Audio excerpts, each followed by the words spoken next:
I really enjoyed the episode you're about ready to either listen to or watch. I had Billy Hofacker on, and he has his own studio, but not just his own studio for fitness. He's written a book. He's published it. He's also a black belt in Brazilian Jiu-Jitsu, and he has a lot of knowledge in finance. And he gained his knowledge not through just the studies and really researching this information and gaining the knowledge over the years, but also he's gained knowledge through his own experiences by operating in the fitness industry. And now he's sharing that knowledge with other fitness owners and helping them navigate this financial maze. So if you're kind of in a situation where you have your business up, it's running, maybe your profits are saying you're profiting, but for whatever reason, you're not realizing that profit in your pocket, he's the guy to talk to. He's the guy to listen to. And you're going to get a lot of tactical advice from him right here on this show today. So I really hope you enjoy it just as much as I did. Thanks for listening in. We have decided that we're not going to be traveling for Christmas. However, on December 29th, we'll be trekking from here to Pennsylvania. It's a pretty long drive, and we'll be staying there a week with my in-laws. So that should be fun. You said that with a ton of excitement. We'll make sure that we clear that up so that way your in-laws, when they hear this, are like, oh yeah, he's totally excited. If there's any of that lack of excitement, it's the drive. Driving like 14 hours with the 4 kids. I'm not looking forward to that. So you're pulling a National Lampoons? Yeah, exactly. Exactly. Yeah. Rusty in the car. Exactly. Yep. That's awesome, man. So today I wanted to go over, really what it is that gym owners can gain from the kind of financial aspect of the things that you teach. But like, you've written a book, you do jiu-jitsu. Yes. Do you still teach jiu-jitsu? I do. I actually taught this morning.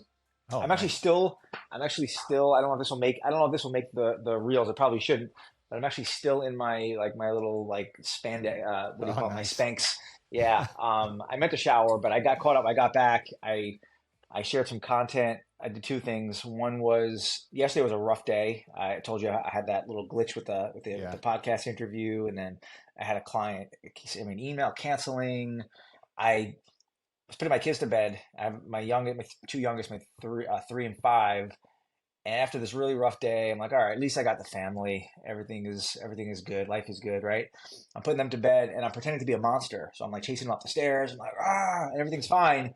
And then they go up in their room, their lights off. And my daughter literally thinks I'm a monster and completely gets freaked out. She starts crying. She's like, "Mommy, help." I'm like, no. I'm like, all right, this is not my day. So I wrote an email about that, about, hey, it's not all rainbows and unicorns. Sometimes we have these rough days and just need to go to bed or something. And today's a new day. There was, that reminds me of, one of my boys, he's 11 now, but when he was little, he was like 2 years old.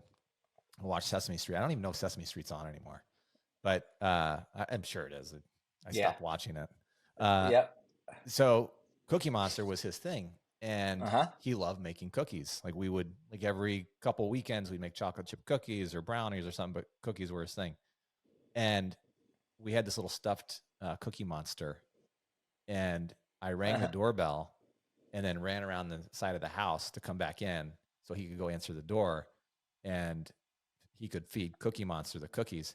And we had been talking about Cookie Monster. So this is in his mind. Cookie Monster's sitting on the doorstep. He opens the door and he freaks out. So ever since then, he's always been scared of Cookie Monster. Scared of Cookie Monster. Yep. Yeah. Ruined it for him, man. Yep. So, we've got Billy on the show. We've been talking here, but I wanted really to bring Billy on because your area of expertise really is in the financial side, how gyms build their business. And I actually have a question for you because I just started working with a gym, and I got out of the side of building PT programs. I'd done it for a long time, for several years, had my own gyms, and then I focused on software. You can see it on my shirt here. But then I kind of got pulled into this position because I had a guy who was using our software, and he's like, hey, is there any way possible you can just help me on the PT side? Can you help build this? Because we're not making any revenue on it. So, limited time. I'm going, all right, how can I make this work? So I just started helping them with this, and they're already growing their PT revenue.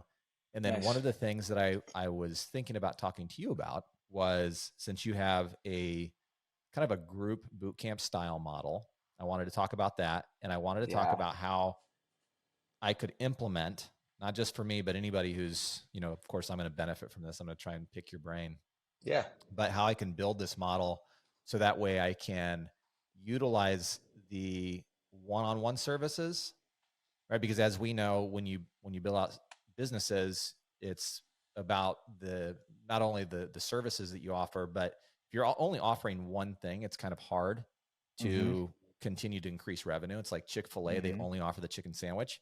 Well, if they don't offer other things like chicken nuggets and salads and all those other things, they Yeah. reduce the amount of revenue they can make. Man, that's a good So point. when you go out and you work with businesses, I want to talk about the rates that they need to charge, the Yeah. rate that they pay their coaches, Yep. kind of how they structure that. And one thing that I've always um, kind of had in this, I've got this concept of steer, how you steer a business. Yeah. And it's an acronym, stands for strategy, moving into tactics, then into execution. And then you analyze what's going on, and then you refine it, and then you go right back into strategy, tactics. So it's a circular path. So that's one of the things that I use for myself when I'm building businesses, is Nice. understanding how you steer the ship. Mm-hmm. So if you could, I want to start talking right away about how you build this group model, and then I want to talk about how the businesses manage their finances, right? Because I Yeah, think that's sure. that's the biggest thing that they make a mess up potentially. Yeah, absolutely. I think finances are so important. I've dedicated a lot of what I do to helping fit pros improve their financial health. At the end of the day, I think it's Warren Buffett. His number one rule, I think it's investing, but it's don't lose money. And in business, somebody probably said it. The number one rule is don't run out of cash. And businesses, 80% of them, in fact, go out of businesses not because they're not profitable. I mean, they might be not profitable, but the main reason they go out of business is not because of that. In fact, businesses that are profitable oftentimes go out of business. And the reason for that is because they don't understand the difference between profit, which is what your business brings in, your total revenue minus your total business expenses. And then you're left with a number, and that's either a positive or a negative number, right? A profit or a loss. That's what profit means. Which really doesn't necessarily correlate with how much money you have. And that's kind of confusing for gym owners. So I don't know if that's a good place to start, but I think that it's I think it crucial. is. Yeah, Yeah. So crucial to understand can it. you Yep. explain that? Sorry for Hmm. interrupting, Yeah. because now Yeah. I wanted to talk about this. Like, you're hitting right on it. You're jumping ahead, but that's okay, because I want to hit the point of cash flow versus profit, because I think a lot of times businesses get in this position where money's actually funneling in. You see it in your bank account and you're like, I'm crushing it, I'm making a ton of money. And they spend that money, and then now they don't have profit. So can you explain the difference between the two? 100%. Well, without saying too much, there's one person that I'm thinking of that I've had recent communication with who is bringing in a really good amount of money. I know that's kind of relative to the model and all these other things, but she's bringing in over 30,000 a month, and she might not make it, and that's hard to Right. believe. That's a lot of money to bring in, and I don't like to use the word should, but in that case, you should be able to stay in business if you're bringing in that much.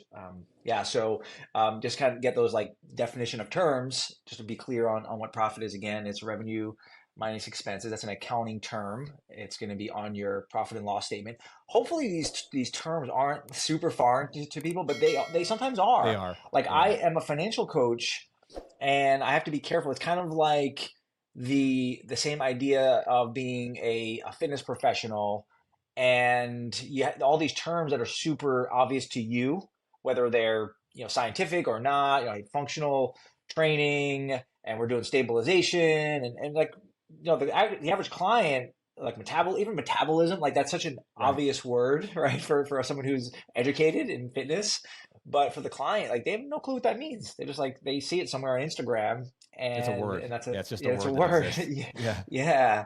Yeah. So I find that really often it's not just fitness. We could pick on fitness, but it's really all. You look at like the E Myth Revisited by Michael Gerber. He talks a lot about how most people they get into business because they had a technical skill. All right, so I'm working with people, I'm helping them get in shape. I'm a good plumber, whatever the business is. So now I'm all of a sudden I'm a business owner. But yeah, you really didn't develop some of those skills that you need to Mhm. actually be successful in running a business. So an income statement or your profit and loss statement, those are interchangeable words. And that is something like if we're listening to this podcast and like, hey, let's start making a checklist of maybe some things I need to do or some things I need to change. There's a spectrum, just like with anything, there's a spectrum. So on one end of the spectrum, you have no clue what I'm talking about, right? On the other end of the spectrum, maybe you have outsourced bookkeeping, which is another thing I recommend, and you are getting these statements and you're understanding them, you're making decisions based on them. If you're really high level, you are what's the word? There's a great book I read. It's like basically like open. It's like open books philosophy. Essentially, you're sharing this information with other decision makers. If you have a leadership team, you're talking about what is our profit and how much do we Mhm. make in this area of the business and that area of the business. That would potentially be like the highest level if you're at that point. And I'm assuming that not a large percentage of listeners are at that point. So wherever you are, maybe it's like, hey, my first step, I'm going to do nothing else from listening to this podcast than to get some bookkeeping done and get it done well, somebody who knows what they're doing. And I'm going to consider that it's going to show up as an expense, but it is really an investment. And I can go on and on about that. But just understanding those numbers, you can't improve what you don't know. Peter Drucker, he said, measure what gets measured improves. So that's something that is really important. But cash flow, and it actually is really simple. So it's interesting that people don't understand the difference. Cash flow is simply the cash you have on hand, and you might say, "Oh, how do I measure that?" You could potentially just look at your bank account, and that's what happens oftentimes is maybe somebody does get a income statement, and it's like, "Hey, this is really great. We're profitable." And then it's like, wait, where is that money? Right. How can I be profitable but I don't have money? And that's a concept that's odd for people. And we could talk about why that is. And there's a couple of reasons. One is just not having an understanding of it, not paying attention to it, not tracking it. And if we're looking at like a concrete reason why that money is disappearing, it's a lack of planning. And oftentimes it's the owner of the business. This might throw you for a curveball, but the owner of the business not having their personal financial house in order, and Mhm. that means a lot. So one thing that could potentially mean is they're living above their means. Mhm. Like I could think of another example of somebody that I spoke to recently who is driving a luxury car. I'm talking about like super duper expensive car, but is either not making enough to pay himself or barely enough. And it's like, this is not really adding up. That money's got to come from somewhere. And if it's not coming from the extra money in the business, which maybe we can call profit, it's going to come from somewhere, and that's going to drain that cash. So I want to share a story with you because Yep. in the in the start of my career, right, I came from it worked at Gold's Gym, Gold's Gym International, worked my way up. It had a kind of a similar, you and I talked about this, like our like process was similar in the way that we went into ownership and then started Mm-hmm. podcasting and all these other things. So, and helping other gym businesses. Mm-hmm. But I remember early on in my career, I started my PT company. We grew very, very fast. I had no experience whatsoever, no formal business knowledge. Like I was not formally educated in it. It was not an area that I spent a lot of time in. Probably the closest thing that I had was in a marketing sector and a product development sector and understanding a SWOT analysis. But I didn't sit Mm-hmm. there and understand P&L statements. Didn't even really understand what a P&L statement was or Mm-hmm. how you read it. I didn't understand a balance sheet or the purpose of it. I didn't understand the Mhm. difference between cash basis or accrual based accounting. So Mhm. all of these things were very, very foreign to me. And I started my company. Every single trainer was a contractor, and we were charging on average about $70 an hour. So Mhm. every session that came through the door was $70 in my bank account. And I had X number of trainers and I had some managers. I knew I was paying my managers a flat salary plus commissions and bonus. So I had that number figured out. And then my trainers were making a number, and then I was paying rent, and that was a number. And but I also knew that I was bringing in $70. And so from the accounting perspective, when doing this on my own, which was actually just Mhm. on an Excel spreadsheet, like, oh, we made 40K Mhm. this month, and the next month we made 90K next month, and we go through this process. And I had not had an accountant, and I remember it was the biggest mistake that I made. I did not have a Yeah. Yeah. bookkeeper. I did not have an accountant. It was all on me, and I took it on Mhm. me because I wanted to control everything. And that was probably the worst mistake I could have made, because not but a year later, when I had brought an accountant in, and I said, hey, it's been like 7 months and I have all this information and it's all on an Excel spreadsheet. And okay, can I get your bank statements? Can I get access to your bank? And then Yep. I'm learning how to do all that stuff and give them access. And then they're putting things to like, I think she used Peachtree to begin with, and then QuickBooks later. Mhm. She's showing me these reports. And I remember she showed me the first P&L statement. I'm like, wow, I made that much money. And then I'm going, but where's that money? Mhm. And it didn't add up. She was doing cash based accounting when it Mhm. should have been accrual based accounting. And so I was spending the money that the trainers hadn't trained on yet. So if you bought 10 sessions in 1 month, and Mhm. we'll just use easy numbers here. You paid $1,000, you paid $100 a session, and you're the client. Mhm. You paid $1,000. That $1,000 went to my bank account. And let's say that happened this month in December. Well, you didn't train on that because you went on vacation and all those other things. Well, I took the $1,000 based on the information. I think I have $1,000 minus, the rent and Yep. the staff, but the trainers hadn't trained on it. So Mhm. I had this $1,000 minus just my manager and my rent, and I didn't take into consideration the trainers because it wasn't listed on the sheet. And so I had like $700 there. So I go spend that $700, and when it comes time to pay the trainer, I don't have the money. Mhm. Right. The other scenario was I had a lot of 1099 contractors.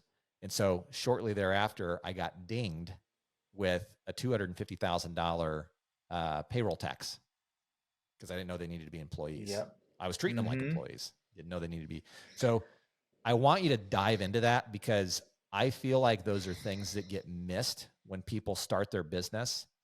Yeah. And one of the biggest problems they have is they come into business, they don't want to spend on an accountant or a tax Mhm. preparer, to your point, Yep. right? Because it's an expense, it costs, Mhm. and they would rather go spend that money on a car, right? It's Yep. like, I'm going to go get Yeah. this sweet deal of a car in this ride, Yeah. and I'm making 30K a month. I'm crushing Uh-huh. it. So Yep. how should they really prepare? Can you set them up?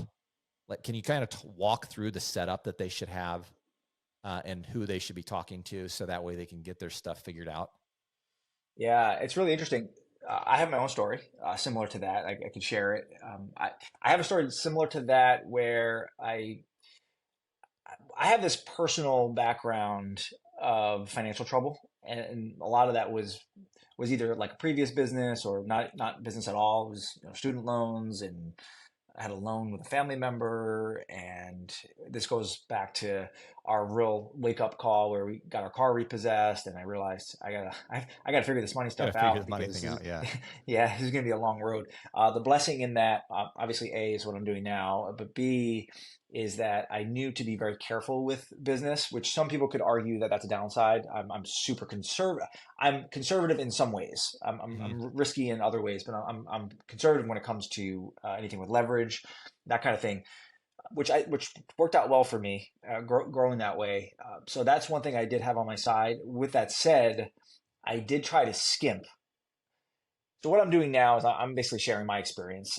Then I'm going to get into some things people can do. Is I figured, how hard could this be? I could, do it myself. I didn't really do it myself, maybe for a really short period of time. I did probably something worse, and my wife, who's been a stay-at-home mom now for many years, she has a background in not accounting, but social work. Okay, great. I'm gonna take my social work background wife and have her do my books. And thankfully, we didn't get a divorce because of that decision. I will say that it did not go well. So we learned pretty quickly that when you're having somebody who doesn't have the background, it's not going to be worth it because they are going to miss things. They're going to waste precious time and Mhm. resources. And so I made that And mistake. it ends Then up costing more in the long run. 100% ends up Yeah. costing more. So I went from sort of like almost from not bad to worse, maybe from worse to a little less worse. So then we found this girl who she was like in her first year of college, and she was taking some business courses. So she had a little more knowledge than my wife Like did. you're hired. Yeah, You she have was in. business experience in college. You're hired. Exactly. So then she did for a while. That didn't work out. Things weren't getting done properly. Things were being miscategorized and other mistakes. Then I found somebody who was better than her, still didn't have a really strong understanding. You want somebody who really understands how those accounting statements work together, how each statement flows with the next. It's not just people are like, oh, I have something on Fiverr, they just entered it for me. It's Right. more than that because there's like tax ramifications and Hmm. it's constantly changing. You really do. I think that's we didn't know where this would go, but I think that's a really really good takeaway for people from two of us who are sharing that was our experience. So then finally, not finally, I'm almost there. Then another kind of mistake that we can learn from is I had a client who was a really successful partner in a pretty big firm on Long Island. Like, I want to say that his clients were like worth like hundreds of millions of dollars, big business. And here I am, starting my personal training business. And he's like, "Hey, I'll take care of the accounting for you." And I was like, "Great! I don't have to pay for it." He wouldn't let me pay, and my money probably wouldn't have made a big difference for him. Yeah, he's the pocket change. Yeah. So he's doing it. But meanwhile, what happens when you are using somebody and you're not paying and they have all these other high profile clients? Probably not going to get the best level of Right. service, attention. And one of the things, just to kind of start answering your question about what do people want to, what do they want to do? Here's one of the big things that I think is so important. I'll say this twice, two separate parts of this. One is nobody, and I mean nobody, and I mean nobody is going to watch or care about your money like you do or like you should. If you are hiring somebody, whether it's an accountant, a bookkeeper, a lawyer, anybody, do not make the mistake of saying, "Okay, I have them doing that, so I don't have to do anything or I don't Hmm. have to worry about anything." One of like these like principles, I don't know if this is like a written principle for me, but it really is, it's in me. That is anything that affects me, especially in a big way. And I'm not perfect, of course, but I need to have my finger on that pulse. I cannot take my hands completely off something that has a large effect on me. And obviously, finances is one of those things. There's other things as well. If there's something that I'm being represented, like this is representing me, like I have to pay attention to that. Hmm. And that's a mistake that I have made and other people have made. I have, believe it or not, and I'm not saying this to brag, but I have caught mistakes that these accounting professionals missed. And Hmm. how is that? How am I? I have a very I took basic accounting, let's say, but how am I seeing that? It's not because I have more knowledge than them. It's because I care more and I'm making sure that this is the right way. This is what we're doing things. So even if my accountant tells me something, I still do some research. I look into it a little bit more. I question them. So that's the first point, is that no one's going to care like you. But the second point is when you're hiring somebody, some people might argue like hire this big time like mover and shaker because they're going to introduce you to other clients. And I'm not saying that doesn't have a place. That's not really my argument. My argument is more hire somebody that has the heart of a teacher. They're not. because some of these fields, like pretty much any field, personal trainers are no different, right? They're like they know everything, and you're not gonna tell them. They don't have to tell you. It's like the trainer where the client says, "Hey, why are we doing this particular exercise?" Like, "Oh, don't worry about it. I'm the expert." Like, Right. no, they're the client. They're allowed to know. They're paying you. They're allowed to know Yeah. why you're doing something. And if you can't answer that, that might be a problem. So I think that's really important with these kinds of services. Accounting, legal. Have somebody that's not going to be too busy to answer you. They're too busy to take your call. I want somebody that's gonna give me the time that I need. I'm a curious person, so I ask questions. I'll pretty often email my accountant a question. I'll say, "Hey, I saw this new law that's going into effect. How does that affect us? Is there anything we need to look out for?" Again, they have, who knows, dozens of other clients. They're not sitting there all day thinking about you. That would be nice. So you need to really be your own advocate. So is So there I that is there a format or something that someone can get from you? Like for example, Yep. um, had I known about the need for me to measure uh, the deferred revenue, okay, in my reports, and I needed to Mm-hmm. measure the unearned revenue, right? Because it has not been Mm-hmm. trained on it. That technically Yep. could be given back, like those 10 sessions we talked about in December, Yeah. $1,000.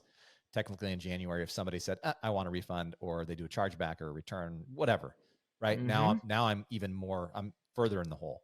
So, is Mm-hmm. there a guide or map that people can get from you? Where do they go to get it? So that way they go, oh, boom, this is perfect. This is kind of like how I can see stuff, because they don't have the time. Like, Exactly. I Yeah. mean, you're in a position where you've created a business for yourself where you're Mm-hmm. helping gym owners understand Mm-hmm. these methodologies, and they're not you, and they Yep. may not have the time to do it because they're going, how am I going to go learn about a new law that was implemented to support Mm-hmm. whatever tax deferral I can get? Mm-hmm. Because they're focused on they're in it. They're not Mm-hmm. working on the business right now. They're working in the business, right? We see this all too often. So do you have a recommendation or a place they can go? Yeah, a few things.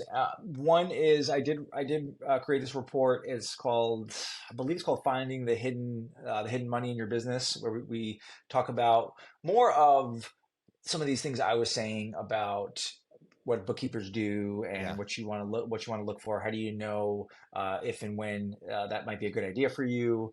Um, uh, Spoiler alert, it's a good idea for you. That's one thing. So I'm happy to share that. Number one. Number two, I do have a service where I help, and it's not like super expensive or anything like that, where I do help people kind of understand what's going on in their business from a financial standpoint. It's called a money map session. So during that, we'll go through things like you're saying, and then we also, if someone's interested, we also do bookkeeping. So that's something that Oh, we could awesome. we could help Okay. with. Yeah. Okay. So what, just sidebar this for a second, and not Yep. taking away from you, because not clearly those listening, I encourage you to talk to Billy, and And maybe it's not the right fit, or he doesn't have the right time, or you don't have the right uh, time. 100%. Yeah, and Yeah. I'm happy just to help point you in the right direction, answer any questions. I do truly love to connect with people, so I'm definitely here for them. And some of them might already be paying for bookkeepers or accounting. Can you Yep. give them a ballpark of what they should be paying? Right? What's That kind of is like the a right ballpark? That is a really good question. Generally, it does go by the amount of transactions, and that can vary tremendously. So it's really difficult to get really close. But I will say, I mean, should I say this? I mean, I pay $500 a month, so I'll just Okay. share that. I mean, I could, that I could say, but it does depend. So, Right. And I think at one point I hired a bookkeeper.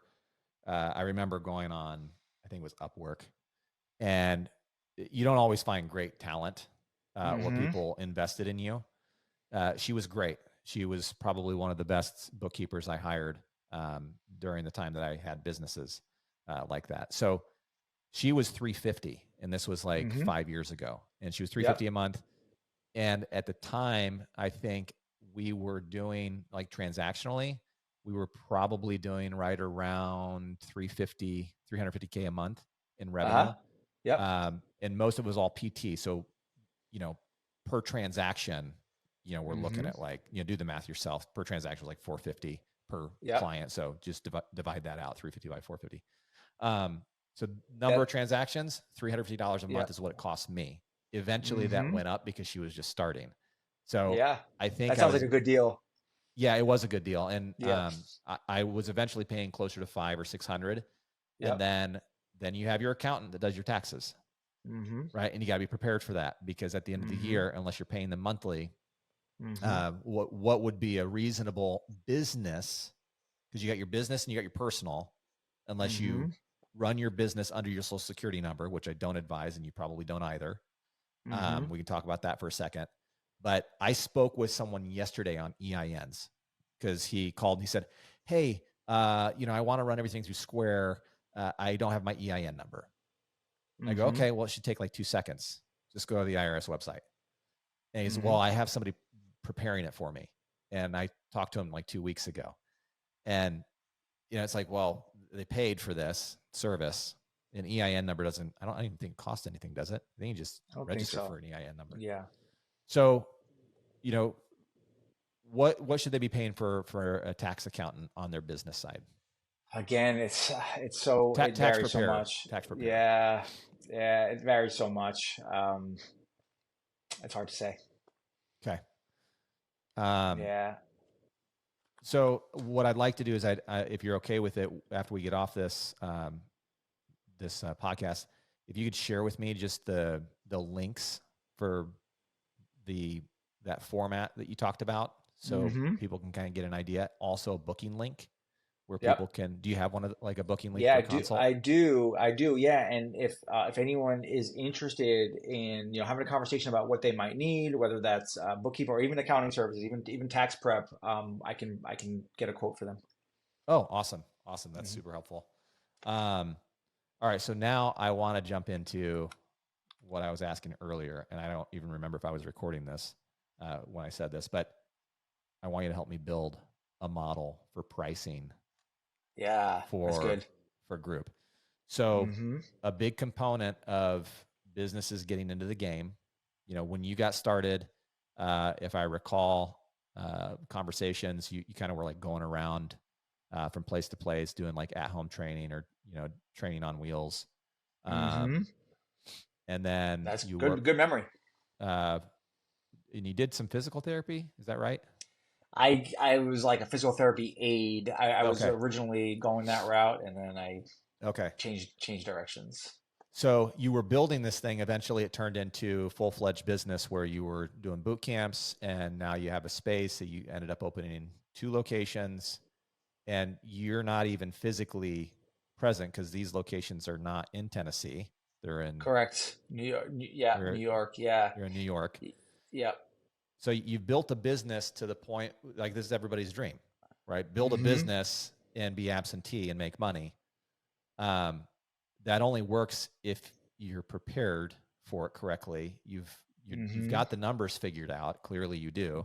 Hmm. Um, and there's distension a lot of times where coaches, they come in and they train and they work with your team, right? Or they work with your clients, and they Hmm. go, "No, I should be paid more because I know you're making a ton of money, and I'm only getting Hmm. $20 an hour, $30 an hour, $40 an Hmm. hour." And then so it creates potentially uh, conflicts where you're constantly always having to hire, and it's a big headache. And Yeah. then you also hear, like, you talk about the pulse, right? The Yeah. things that are going to affect you. You have your pulse on it. So I know I'm hitting a lot of things here, but they're all real things that people deal Hmm. with, right? How can I have a pulse on my business and it's, you know, 12 hours away? How can I uh, and still make money and turn profits? How can Hmm. I keep my staff happy? How am I supposed to run my business so I'm charging the right rate so people don't leave, and I still Hmm. pay my staff the right amount so I still have this this profit margin that I'm making? Hmm. So first, talk to me about how you manage business from afar. How does that happen? I would say I was talking about this recently with one of my team members, and I don't know. I don't like to have super limited thinking. Like I couldn't do this. With that said, I have a hard time wrapping my head around somebody being able to do it from scratch. So just to be clear, that's not what I did, right? I didn't Right. move here and then open up Right. the business in New York. So I think two things lended really well to that. One was systems, like an overused word, right? That everybody throws out there. But what is a system? A system is simply, the way we do things. And while that definitely changed after COVID, we did have, everything from hiring to onboarding. Again, we're actually, one of our goals for 2024 is to really look at everything, and there's some things that need to be changed, partly because I moved, and that we haven't necessarily changed yet. So I just want to be clear on that. It's not perfect, number one. Number two, it's something that had what was it, like a 13-year track record. It wasn't, again, like even if Mm. I just opened it a year or two ago, I think it would have been really, really difficult. So I think that was huge. And then maybe more important than that is the relationships. So I had good relationships with clients, good relationships with teams, vendors, other businesses. I think that's been really tremendous. And whether you're moving out of state or you're starting a gym or you're running a gym, somebody asked me recently, like, what is your, there's like this idea of like the one word or the theme, and I didn't give it a ton of thought. I'm actually taking some time Friday to like reflect and do all that kind of stuff. But the one thing that did come to mind was connection, because now I'm doing more things like this and public Mm. speaking, and I just think it's just so exciting. It just really lights me up. It's good for business, and that's not necessarily the reason to do it, but not a terrible reason if that is the reason. But those relationships. So I have people. People can let you down. I've experienced that. I've been let down tremendously by people. It's going to happen, unfortunately, if you do it long enough. With that said, I have some people that I couldn't do it without, and there's a high level of trust. There's trust, accountability, communication.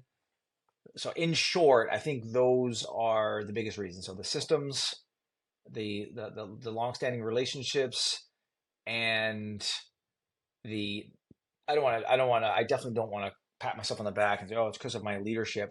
I'll just say that I think people knowing that I care about them, that we're doing this thing together, it's exciting for them. I have a lot to say too about the whole thing that you mentioned about trainers, being happy with their pay and all that stuff. I've had Yeah. a Talk lot, about that. a lot That of, happens. Yeah. yeah, I have a lot of experience with that. I'll share from my experience, and I try to be real and just share, like, this was my experience. Is this going to make me sound the greatest? I don't know, but that's not my goal. I have found that in the model that we have, which is we call small group personal training. It's like we've been all over the map. At one point it was 2 to 8 people, and sometimes we would sneak in a couple more, and that was really nice from a profitability standpoint. Maybe not the best experience. Then 2 to 8, 2 to 7, 2 to 6. So two to six, I think, is, if I had to Is say, the like, magic kind of, number. yeah, I think it is. We're pretty good at it because we didn't really go into this, but when I first started, we actually started with large group, and I think going from large group, we were really good at it. Like we did really well, and we created a really good experience. The demographic was different when we were doing that. It was younger. But when we switched to small group, this was years ago, like I think it was like 2013 maybe, so like 10 years ago. I had already been used to, like, where we would have like 20, 30 people, sometimes even more in one session with one coach. I definitely don't recommend that. But coming from that background, I have a martial arts background, which is very much a one to Group. many. Yeah. Yeah. So I think for all those reasons, we were pretty good at it. So for us to go from that to 8 was doable. If you're going from one on one, and you're going the other way, I think it's, you might want to go to 4. It's just a different scenario. So that was kind of like our culture was like kind of like that group feeling. We've never been, and this is like a little lesson just to kind of throw in there. You got to be who you are. What are your strengths?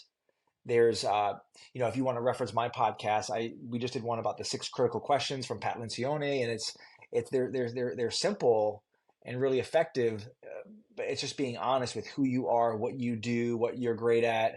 Not trying to be somebody you're not. We're never going to be known, and I have the background. I have a bachelor's degree with honors of exercise science. I'm CSCS certified. I've been doing it forever.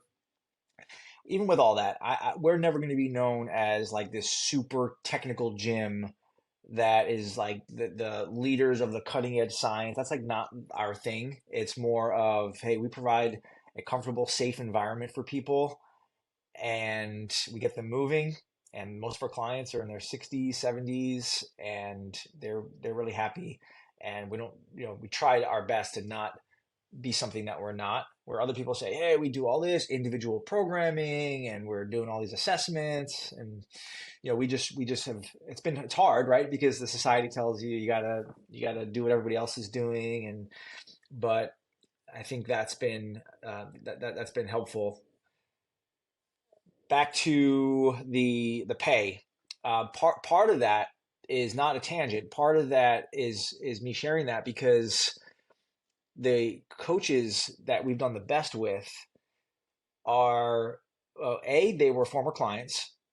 So if Mm. someone's looking at, hey, where do I find people? And we've hired people from all over. For example, we've hired interns, we've hired people from outside, just like through was it Indeed? Mm. We've hired people that were clients, referrals of clients. So we've done it all, but by far, I would say it's not even close. By far, night and day difference. The better hires were the ones that came from within. They understood how we did things. Most importantly, they like knew the culture. It's so much easier when that's the case than somebody come from the outside, even if they have a really strong exercise science background, but they don't understand the culture. It's a much harder shift, and we've done it, decently. And the other thing is hiring coaches, unless you want, you got to figure out what you want, of course, and that also affects pricing, which I'll explain. But if you want to, own, like this guy that I was going to have on the podcast and didn't, he has 23 locations. That's a different animal. Like if you want 23 locations, then you're probably going to have a lot of upward mobility for Mm. people, and you can have your own facility, and you could be a regional manager. But if you're just looking to have, a super profitable, 1 or 2 facilities, to me, that's a good life. If you're able to do that, and if you're honest, you're probably not going to be able to have a bunch of team members that are making a ton of money, right? It's just like the math isn't there, right? So hiring people who are not doing it for the money, and it is possible. I think of other business models. That's I think that's helpful as well. Like, what are other businesses doing that are in the same boat? You look at, like Chick-fil-A is a big one where they have this great reputation for having an awesome culture, Mm. and most of their employees are teenagers. They're making minimum wage. So how do we get that teenager to be happy and to, say, it's my pleasure to serve you, and whatever else they Right. do? And it's hiring, it's training, it's it's all those things. But I've been in the boat where I felt this constant pressure from this 24-year old. Nothing against them, it's like where they were at in life. This the 24-year-old coach who's trying to make a life in an expensive cost of living area. Right. it, it's gonna be challenging. I'm just again trying to keep it real, and it worked for a while until it doesn't. And the second career stay-at-home mom who's super fit, loves what we do, husband makes a really good living. That to me is a really it's a much less stress scenario. So, to your point about the finding the teenager that, is happy to see you. You're not technically looking for teenagers, right? I mean, No, you're looking for people, if cuz I anything, just wanted to, older. yeah, I Yeah. just wanted to clarify that because Yep. obviously, if you're listening to this, I mean, it's typically the clients that you're getting are ones who are looking for someone who has some kind of skill set or knowledge in that Mm-hmm. arena. And it is hard to find good people. But do you find yourself at all struggling with that?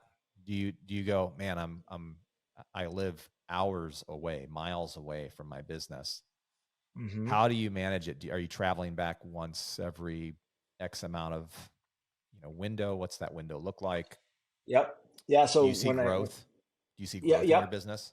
yep. So when I first made the switch, we decided that I would fly in every 2 months, and pretty quickly, thankfully, we found that that was actually too much. Wasn't needed. It was nice, but not needed. So then we switched it to every 3 months, so once a quarter. And I'm about to hit that point in a couple weeks. So I'll be headed there doing a holiday party. And we're only at about 9 months since this transition happened. And my thought is at the 1 year mark, I'll switch it to every 6 months. We just find like with everything nowadays, everything can be done. Everything that I need to do can be done virtually. I can have meetings with staff Mm-hmm. members. I can have team group meetings. I could have meetings with clients. Even just So even in this scenario, you could open up more locations. I mean, you got a system in place. If you really wanted to, you could. Yeah, yep, it's a good point. So a lot of this comes down to what you want. So back in the day, I'm big on planning and vision, and we created this huge vision. We were doing really well. We had the multiple locations plus some corporate clients that we had, and pretty good ones. And we were like, yeah, we're gonna open up a location on every corner in Long Island. And I was younger at that point, and then life sort of changes directions, and the priorities change. Now with four young kids, my priority is that time with them.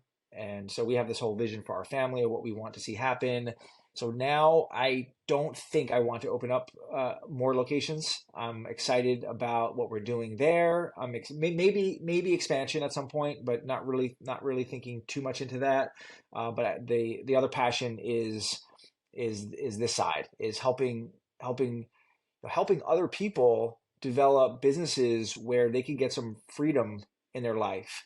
They don't have to be a slave to the business. A lot of that starts from the beginning. Like it starts from what that individual wants.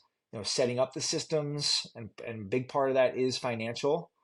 You talked about like how to come up with pricing. Part of that is there's always more sides than one, right? But one side is, what do I need to make?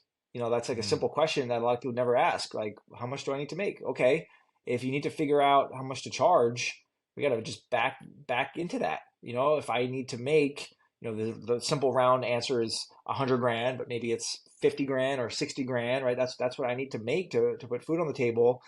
All right, what do I need to do? How many hours? How many hours do I have? I'm working, 30 hours, and I need to, know the profit margin, right? How much of that session is actually going to go into my pocket? And from there, it's just a math equation. That's part of it. The other part is, how much value am I delivering? And that's a whole nother exercise I do with people, and it has to do with what are the benefits they're getting. And a mm, lot of people, they don't think this through properly. And what I mean by that is they'll say, "Oh, well, I'm giving them a workout." It's like, well, you're giving them a workout. What's actually happening? Well, they're getting in better shape. They're feeling better. I mean, how much is that worth? If they're happier, that's worth quite a bit. What happens when they're now positively influencing their family? Their marriage improves. I mean, all mm. those things. I mean, you can keep going on and on. So it's a good exercise to do, even if for nothing else, just to develop your own confidence. And like, man, like this is a big deal. Like I'm actually doing arguably more important things than some other highly paid professionals. And why are they charging so much? Like, why do I pay my lawyer $350 an hour, but this trainer that I coach is scared to charge more than $60? Right. Meanwhile, it's not even close. And which one is delivering more? Nothing against lawyers. I know it's important, but I think that's a struggle for people. What can I ask you? Yeah. What are your rates Yeah, for, and they're probably too low, to be honest with you. We do need to raise them. Um, or but what are they gonna go to roughly? What's a good uh, rate? see, we, oh, good rate. Okay. I think if you can get to close to $100 a week, would be solid. Per client? Yep. Okay. Yeah, $100 a week, right? Okay. And that's, do you have like an unlimited, I talk to others who are doing these, what I call semi-private or small group, that 2 to 7, 2 to 6 per, one person, per one coach. What are your options? Do you Super have simple. Yeah, okay? super simple. Yeah, we do two times a week and 3 times a week. And if I And commit we to have we have we have one, two. Yeah. if I commit, and this is all group, right? Or semi-private. Yep. Yep. Okay. Exactly. And that's 2 to 6 people roughly. Yep. Mm-hmm. What's the one time a week rate? The one time a week rate, And that's you the bill it monthly, right? most. We do every 4 weeks. Okay. But we started adding an option. So the one time a week for us, and I think these are low, is 54. Okay. 54 billed every 4 weeks. Yep. Dude, that's a steal. 54 per week, Oh, okay. billed every 4 weeks. Yeah, I yeah, was like, what? yeah, Yeah, you need yeah, to increase your rates. yeah. So it's 216 per 4 weeks. Okay, Yeah, 216 per four yeah. weeks. All right, two times. That one is probably not low, but because we don't really want the one time a weekers for the most part. I mean, they're Right. Yeah, you push them into another category. yeah, yeah. Plus, they're not going to get the same kind of results they'd get if they were going 2 or 3 times a week. Mm-hmm. Mm-hmm. What's your 2 time rate? It's 74 right now. Okay, so you're at 296, Yep. and then what's your 3 time rate? It's 94.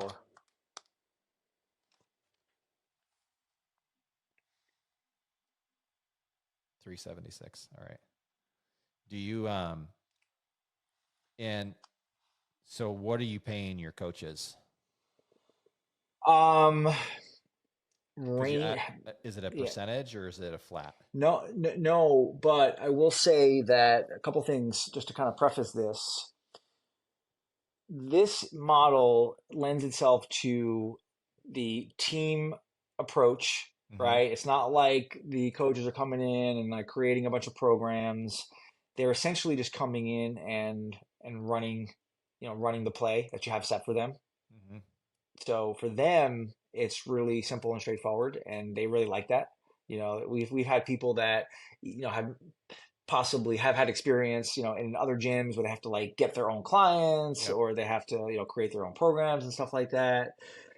So one thing I So will say that one approach that I do like when it comes to payroll, and again, there's always like multiple pieces to all of this because there's different scenarios, but you do want to look at how much your overall percentage of payroll is for all the sessions. That's another big issue with gyms. They think that, hey, I need to pay so much so that they're happy and they stay, right. and then I could do that, and I could not make any money, right? I could yeah, the trainers are doing great. I'm not, but the trainers are Yeah, doing great, they're right? happy. Like, yeah, that's not the point either.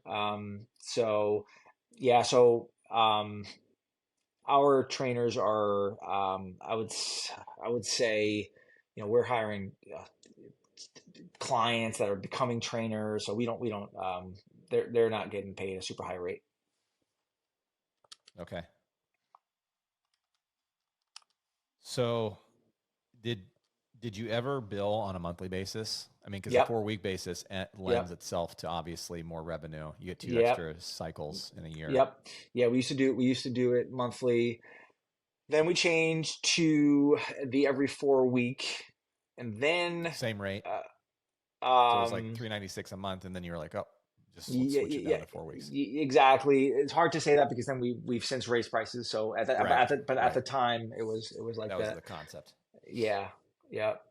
Um, as far as the billing, we have also started now presenting some other options, just because for some people, like it's I like the idea of like, hey, it's like $100 a week, like 97 Mhm. bucks a week or whatever. It's like it's kind of easy to wrap your head around from a client standpoint. And so we kind of word it that way, even though it is billed You every bill 4 weeks. 4 weeks. Okay. Yeah, but we've had people that said, "Oh, can you bill me every week?" And just so we've done that. And that's something that we're kind of playing with. When do you hold classes? How many class times, or I guess semi-private training times, do you have, or is it a la carte, kind of like? Yeah, good question. Yeah, yeah, good question. So we have a schedule, and I would say just to kind of give some advice. One of the things that has helped is looking at that schedule on a regular basis, because one of the other things that kind of kills the profits on this model is you have too many sessions that aren't producing, Mhm. right? Even though we're not paying, we might the coach might only be making 20 something an hour or whatever. It's still their time, it's still money, you're still operating, and there's costs associated with that. So looking at the maximum maximal schedule. So even when we're doing really well, and sometimes when you're doing really well, it's the hardest to do that because you feel like you can afford some of that extra fat. Mhm. you know at our peak, I remember we're doing amazing, and there was like some sessions where like almost nobody was coming. And we're like, yeah, it's fine. We're making so much money, but is it? Like, Right. would you rather be more profitable? So like another like good takeaway. I've done that. I had a whole full-time staff member that I don't not even sure I needed. And I'm like, man, that's like 40 or 50 grand that we really don't need to be Yeah, they're paying. never going to tell you, hey Billy, just let you know, you don't really need me. I'm Yeah, not doing a whole lot. yeah. And looking back now, it's like it's so easy to make that mistake, whether it's like I don't want to have any conflict, I'll just suck it up. But then when things were really lean, like when COVID happened, it's like, okay, now we really got to tighten up, and you realize how much was extra prior. You don't realize Yeah. until you need to Yeah. realize. Where you forced. So now we're a little more careful. We look to really maximize the schedule, but yeah, we've done all different things. Right now, we start as early as 6 a.m. We have done earlier. That's generally a popular time. So we'll go through let's say from like 6 a.m. to 10 or 11 a.m. Depending on the demand Back to and back. the Like, season. Yeah, yep. Some people do 30-minute sessions, which I think is smart from a profit standpoint. We just find like with older clients, like they need they're the coming time. in. Yeah. Yeah, we have one woman that They comes in got to with a warm up, man. yeah, yeah. We Like, have a woman that crap, I got to warm up today. I know. We have a woman. She comes in with a cane. It's like, what are we gonna tell Like, her? Like, oh, you got 30. yeah, get into it right Yeah, now. yeah, yeah. High knees, go. Um, yeah, exactly. So it might depend on the market in terms of the schedule, like different because we have like with different locations, we've had different demand. Like at this location, people want a Friday afternoon, and this location, like nobody's coming on Friday afternoon. They're all like at happy hour or whatever. So it's like we're not gonna put that on the schedule if it's not needed. So just looking at that, but yeah, generally it's the early mornings are busy. We find that the mornings are the best, and then afternoon there's maybe 2 or 3 sessions. And then evening, the Yep, 5, 6. yep, yep, That's hot. and that's That's it. hot. Yep, Yeah. yep, and then no Sundays, and then Saturdays might be half a day. Okay. Okay, good. So if you were paying attention, you got the build out of the model, which is, rate ranges anywhere from, 54 to 94 a week. Mm-hmm. kind of a good starting point. Of course, you got to Yep. build it out based on what you're paying for rent, what you're paying your team. 100%. Yep. All Yeah. that matters. Yep. And I'm also happy to help with that if anybody wants to go through that. And, Billy, I want you to kind of give like the key takeaways here, what you would have done differently had you Mm-hmm. had the information, because I know myself, again, I think I told you this the other day, like had I had you to guide me in the very beginning, right? Your level of knowledge today and my Mm-hmm. level of knowledge today and the others that have already been through the ringer, being able to have that kind of advice early on, I know would have saved me not only time, but it would have saved me a lot of headaches. And I probably would have built my business a lot differently.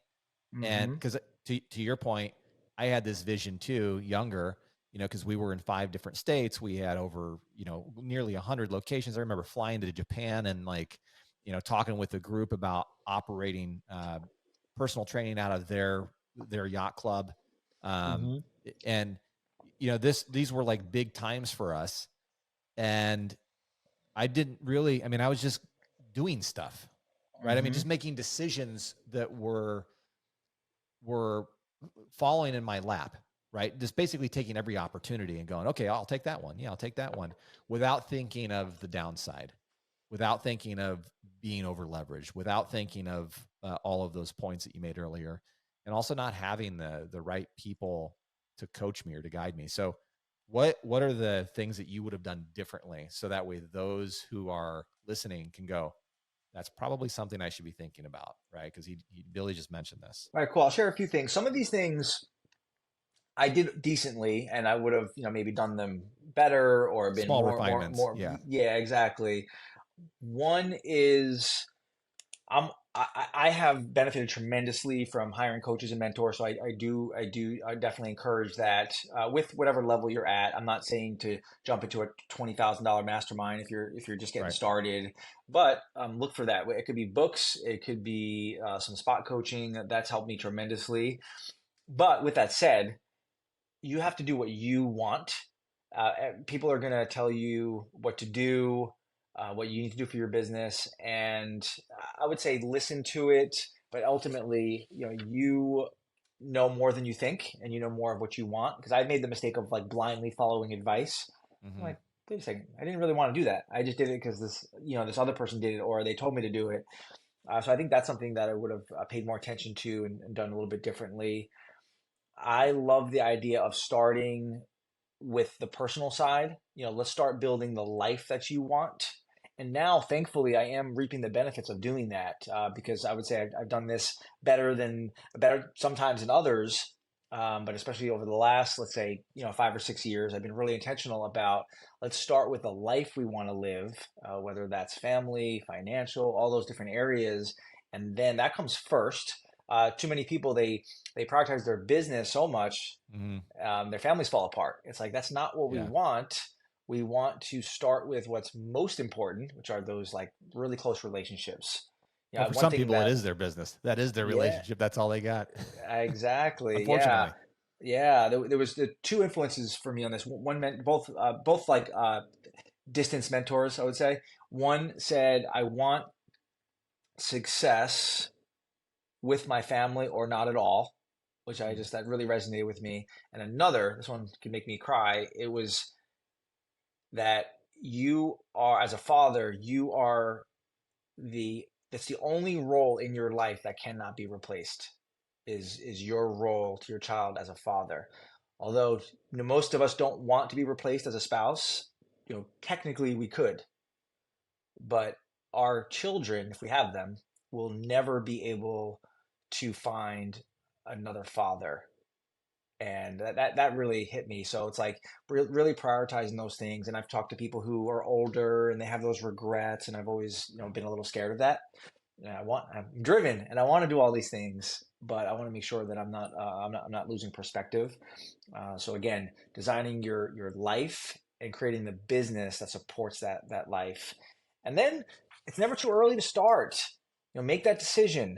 The biggest fears or the biggest regrets people have are that they didn't try something. So whatever it is, ask yourself what have you not done out of, maybe fear of failure, fear of success, fear of what other people are going to say, and just go for it. Because not to sound corny or overly like a cliche, but it's you are either going to you're either win or you're going to learn. Either way, Mhm. you're going to be better for it, and get systems in place early on, because it's not like you grow and then you make the systems. Sometimes it's like that, with certain things, but don't say, oh, when I start making enough money, I'll start paying attention to my finances. No, start paying Right. attention to them now, so that as you grow, you can grow in a healthy way. Awesome.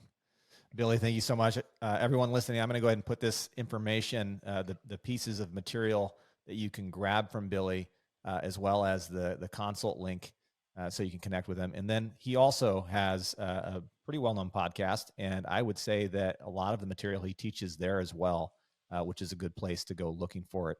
Um, Billy, thanks so much for jumping on today, man. I know that we got a little snafu in the beginning. Yeah. We're both talking to ourselves on camera. You could hear me, I couldn't hear you, but really appreciate it, man.